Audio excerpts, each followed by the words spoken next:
Today, we are going to find out if my £375 non-runner Range Rover is still working after nearly 200,000 miles have been driven.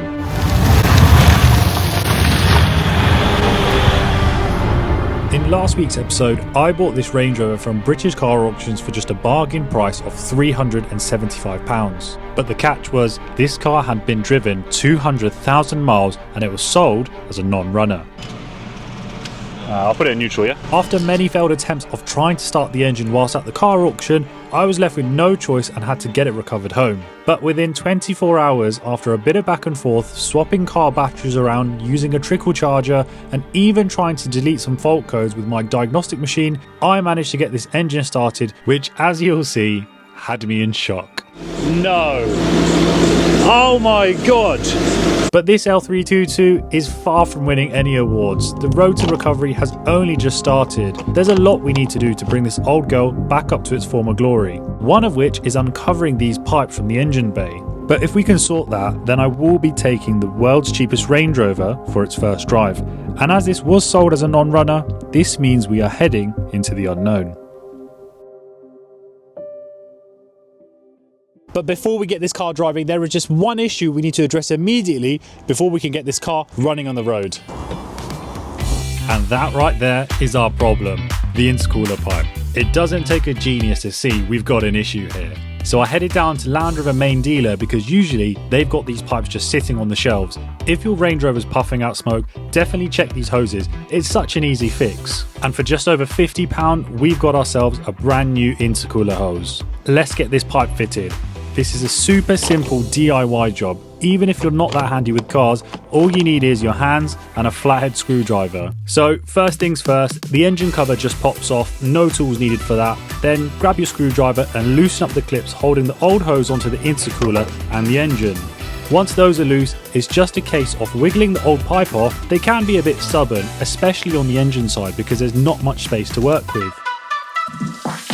And just like that, the old intercooler hose is off the TD V8 engine. I mean, this car must have been smoking like a chimney with the state of this hose. No wonder it ended up at auction. But this little £50 part is going to be a game changer. It'll probably pay itself off in a few months because with no leaks, the engine is going to run way more efficiently. And let's get the new one fitted so we can take this thing for a proper drive, as I know that's why all of you are here.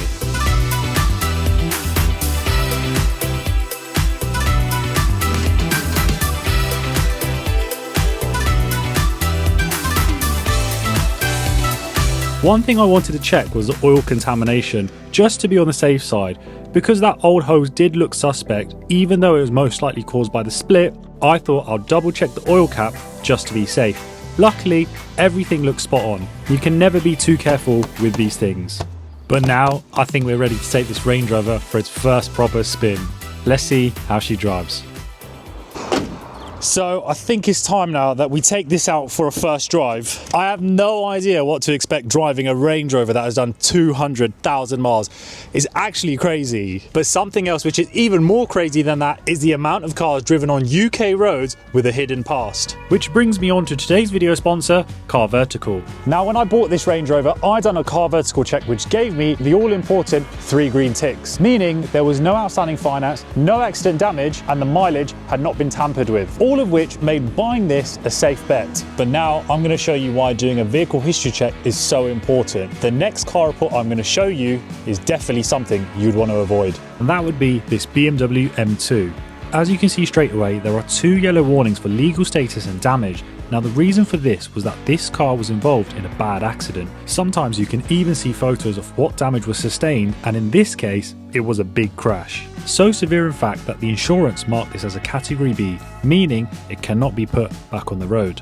Now if this car was repaired and you bought it without knowing this vital information, the sad reality is you would be at a mega financial loss and possibly left without a car due to the Category B marker. So if you are ever looking to buy a car, make sure you protect yourself by using a Car Vertical check with the link in the description below, and use my discount code BUY20 to get yourself an extra 20% off on your next vehicle history check. Thanks Car Vertical for sponsoring this video.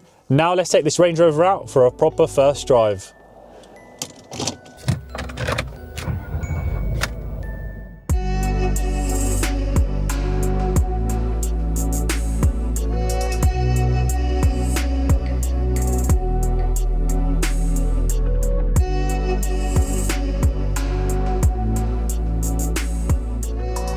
So the moment of truth, let's see how this Range Rover performs on the main road. I've only got it up to about 5 miles an hour, so a little bit of a juddery gear change there, but 30 miles an hour, bit of a pull, 40, no obvious black smoke coming out of the back.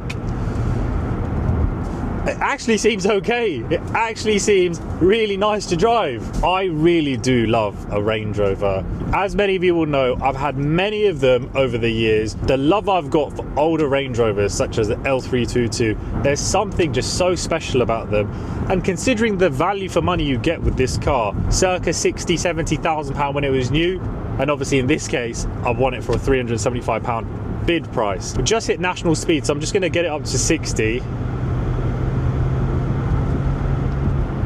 Absolutely fine, honestly, absolutely fine. I was expecting there to be something a bit more obvious that's going to be wrong with this car, but one thing we do need to do is pop some fuel in, because the fuel light is on. The range is showing 59 miles, so I think we would be okay, but obviously I don't know how old that fuel is or how long it's been in there for, so let me pop to BP, put some fuel in, and then we'll carry on with this video, hit some country lanes, take for a proper drive, and find out, is this Range Rover going to give us any major problems? So let's just put a little bit of diesel in. Nothing extravagant, to be honest with you. I think the perfect amount of fuel to put in today is going to be about £27.32. And if anyone argues with that, I will fight you. I'm only messing around, but the reason I'm not chucking £130 in for a full tank is because I need to make sure that this thing isn't going to break down and end up on the back of a recovery truck.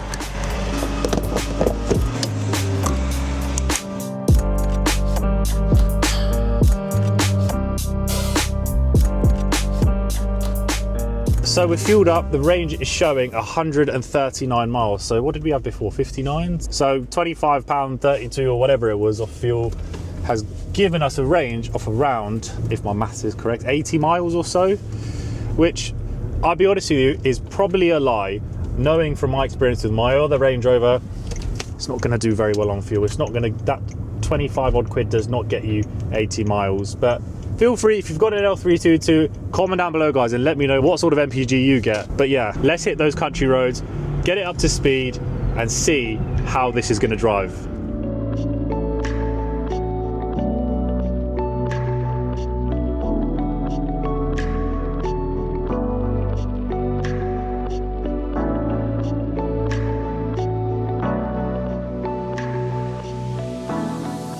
Now, I haven't owned this car for a very long time, and this is genuinely the first drive, but I actually have started to pick up on a few little faults with this car. The first one being is the entertainment system. Now, don't worry guys, that is just the temperatures tell me it's 5 degrees outside.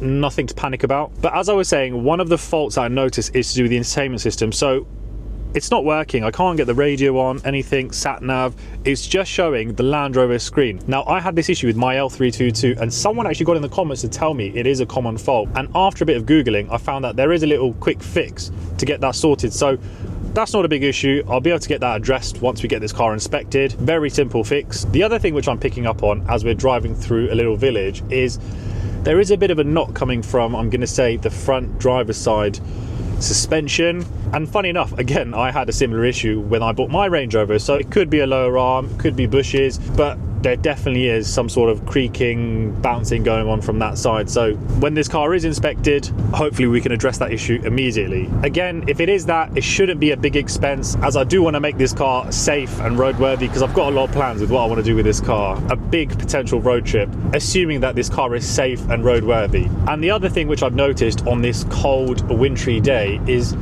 the heated seats don't work. Now, that just reminded me of something. When I first got this car running, one of you pointed out in the comments that there was a squealing noise, possibly from the water pump. I've also noticed that the heating isn't as hot as it should be. Now, the reason I bring this up is because being the SE model, instead of the usual heat pads warming up the seats, it actually blows warm air through the perforated leather. So if the heated seat's not working properly, it could point to a water pump issue. Plus, don't forget, the coolant was a little bit low when I first got the car.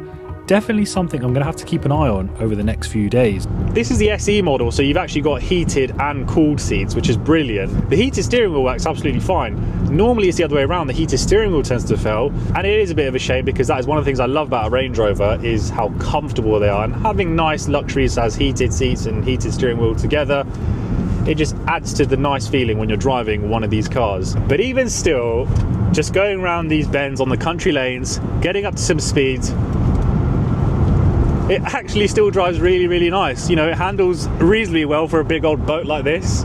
But what can I say? Honestly, I'm so impressed the way this car drives. It's mental to think someone just threw this car away into the auction and then I was able to get it for such a cheap price by just charging the battery up effectively. Honestly, absolutely crazy. But it's good for me. Now, another thing I want to touch on to why this car probably was so cheap is if you look at the MOT history on this car, it's not so great, shall I say. There is a long list of advisories. Now, I'm not going to go through every single advisory and explain what they all mean, because honestly, we'd be here all day. But there are 17 advisories in total, and that's hands down one of the longest lists I've ever seen on a car. No surprise why the owner didn't hang on to this gem. But what is a little bit concerning is the amount of corrosion on those advisories.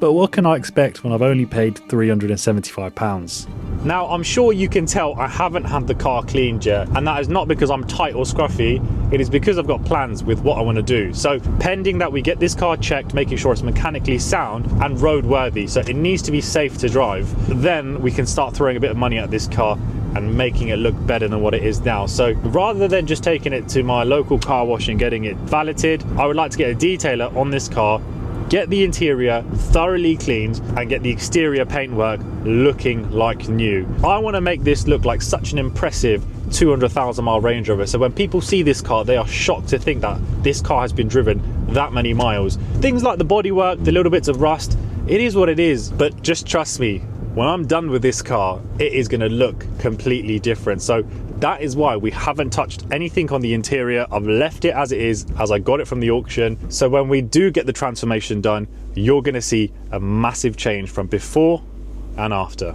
You know, whilst I'm filming this, I'm actually forgetting that I'm driving a car which was sold as a spares or repairs as a non-runner. I feel like I'm driving my other Range Rover just with a few little rattles around the edges, but that just goes to show how well built these cars really are. So if you do want to stay posted with this journey on the channel, make sure you do me a favor and hit that subscribe button for me right now. But I don't want to get too ahead of myself just yet, as we still need to get this car inspected, which is what we are going to do next week. We'll get it put on the ramp, get looking underneath the car to find out how bad is that rust, look into the issues such as the knocking, and hopefully whilst we've got the car at the garage we can actually start to repair some of those issues, because end of the day I want to make the car safe so I can drive it, and ultimately this car was probably destined for the scrapyard. So if we can save an L322, bring it up to its former glory, make it drive nice, make sure it's safe, fix up a few things around the bodywork, tidy the interior, I think we're going to be onto a winner with this car. But honestly, I reckon buying this car for £375 was the best decision I could have made. I mean, where else are you going to find this much car for that kind of money? Just look at it, gliding through the British countryside like it owns the place. It's proper British luxury, just wafting along without a care in the world. I mean, seriously, what more could you possibly want? So it's clear to say that buying this car was a fantastic decision. Yes, we do have a couple of faults that we need to address. We've got the radio, the front suspension knock, the heated seat, and the dreaded potential rust we're going to find once we get this car inspected. But even still, with all of those issues, I cannot wait to get this car rectified and show you all the journey along the way. And as I said earlier, I've got some big plans to take this car on a bit of a serious road trip. Fingers crossed we can get this car through a proper inspection and make sure it's safe. But as always guys, thank you so much again for watching. I hope you've enjoyed today's video. Don't forget to like, share and subscribe if you haven't already. But as always, I'm going to see you next Sunday at 6 p.m. Take care guys.